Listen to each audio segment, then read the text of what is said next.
नमस्कार दोस्तों, स्वागत है आपका साइट फॉर वर्ल्ड के ऑफिशियल लर्निंग प्लेटफॉर्म पर, जहां स्टूडेंट्स और जॉब सीकर्स के लिए करियर, टेक्नोलॉजी और प्लेसमेंट से जुड़ी इंडस्ट्री ओरिएंटेड और प्रैक्टिकल नॉलेज दी जाती है। अगर आप अपनी स्किल्स को नेक्स्ट लेवल तक ले जाना चाहते हैं तो आप बिल्कुल सही जगह पर आए हो। चलिए शुरू करते हैं आज का इम्पोर्टेंट सेशन। नमस्ते स्टूडेंट्स, आप रेडी हो? फोकस मोड ऑन है ना? ओके। तो क्या आपकी वर्डप्रेस साइट एकदम स्लो चलती है, बिल्कुल कछुए की तरह, या हमेशा डर लगा रहता है कि कहीं साइट हैक ना हो जाए? अगर हाँ, तो चिंता मत करो, आप अकेले नहीं हो। आज हम इन सारी फ्रस्ट्रेशंस की जड़ तक जाएंगे। हम समझेंगे कि आखिर प्रॉब्लम है कहाँ और आखिर इसे ठीक कैसे करना है। स्क्रीन पे ध्यान है ना? देखो, ये सिर्फ कोई रैंडम कोड नहीं है। ये एक ऑनलाइन फर्नीचर स्टोर के मालिक का रियल वर्ल्ड एक्सपीरियंस है। सोचो, एक बड़ी सेल चल रही है और उनकी साइट क्रैश हो गई। रिजल्ट, हर घंटे हजारों डॉलर्स का नुकसान। ये दिखाता है कि एक स्लो या इनसिक्योर वेबसाइट सिर्फ एक टेक्निकल प्रॉब्लम नहीं है भाई, ये एक बिजनेस डिजास्टर बन सकती है। इसे सीरियसली लेना पड़ेगा। तो अपनी वेबसाइट का इलाज करने के लिए हमें इन 5 स्टेप्स को समझना होगा। ये हमारा रोड मैप है। सबसे पहले हम आखिर पता लगाएंगे वेबसाइट धीमी और अनसेफ क्यों है। फिर हम कोड में छुपे हुए खुले दरवाजों को देखेंगे और डेटाबेस की गड़बड़ी को समझेंगे। उसके बाद हम कैशिंग के जादू से इसे ठीक करेंगे और आखिर में मैं आपको एक पूरा हेल्थ चेक प्लान दूंगा। चलें, लेट्स स्टार्ट। ओके, आगे बढ़ते हैं। बहुत से लोगों को लगता है कि महंगी होस्टिंग खरीद लो, साइट फास्ट हो जाएगी। पर सच बताऊं, अक्सर ये सिर्फ एक बैंडेड सोल्यूशन होता है। असली प्रॉब्लम कहीं और बहुत ज्यादा गहरी होती है। असली प्रॉब्लम सर्वर में नहीं, बल्कि 3 जगहों पर छिपी होती है। ध्यान से सुनना, ये इंपॉर्टेंट है। पहला, साइट का कोड। दूसरा, उसका डेटाबेस। और तीसरा, कंटेंट डिलीवर करने का तरीका। ठीक है, समझ आ रहा है? चलो, इन तीनों को एक एक करके चेक करते हैं। सबसे पहले बात करते हैं कोड की।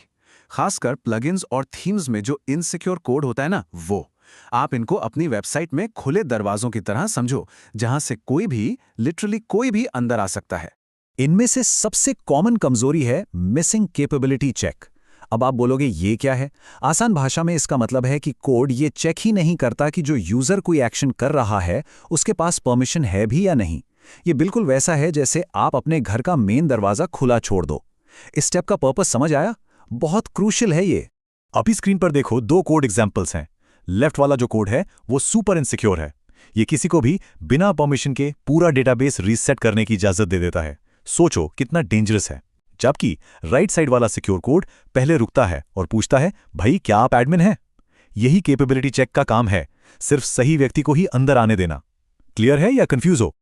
कैपेबिलिटी चेक्स के अलावा भी कई और दरवाजे खुले रह सकते हैं, जैसे कि CSRF और XSS, जो हैकर्स को आपकी साइट पर गलत एक्शंस करने की पावर दे सकते हैं। या फिर अनरिस्ट्रिक्टेड फाइल अपलोड्स, जिससे कोई भी आपकी साइट पर खतरनाक फाइल्स डाल सकता है। ये सभी बहुत सीरियस सिक्योरिटी रिस्क्स हैं। इनको नोट किया? चलो, कोड की कमियों के बाद परफॉर्मेंस का दूसरा सबसे बड़ा दुश्मन है एक अनऑर्गेनाइज्ड डेटाबेस। आप इसे एक ऐसे गंदे, मेसी फाइलिंग कैबिनेट की तरह समझ सकते हो जिसमें कोई भी डॉक्यूमेंट ढूंढना लगभग नामुमकिन है। फोकस बना हुआ है ना?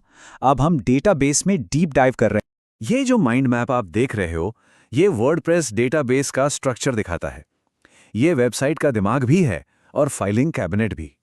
हर एक पोस्ट, हर यूजर, हर कमेंट, हर सेटिंग, सब कुछ, एवरीथिंग यहीं स्टोर होता है। अब इस कैबिनेट में एक ड्रॉअर है जिसका नाम है WP_PostMeta। ये टेबल अक्सर एक डिजास्टर जोन, एक कचरा घर बन जाती है। प्रोडक्ट की कीमत से लेकर SEO सेटिंग्स तक सब कुछ एक ही लंबी सी लिस्ट में भर दिया जाता है। सोचो जरा। तो क्रूशियल पॉइंट ये है कि बिना प्रॉपर इंडेक्सिंग के वर्डप्रेस को हर छोटी बड़ी रिक्वेस्ट के लिए इस पूरी लिस्ट को शुरू से आखिर तक पढ़ना पड़ता है। अभी क्या सीखा बताओ? इसका रियल लाइफ यूज क्या है? इमेजिन करो एक ऐसी फोन बुक में नंबर ढूंढना जिसमें A, B, C, D alphabetical index ही ना हो।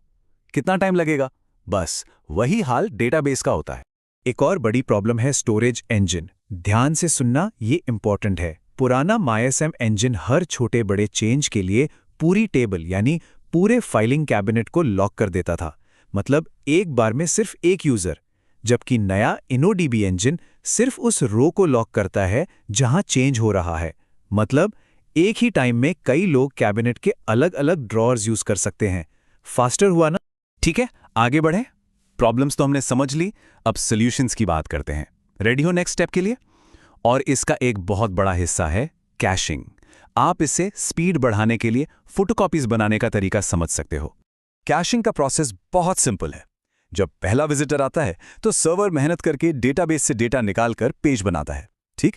फिर सर्वर उस बने बनाए पेज की एक स्टैटिक HTML कॉपी, एक फोटोकॉपी सेव कर लेता है।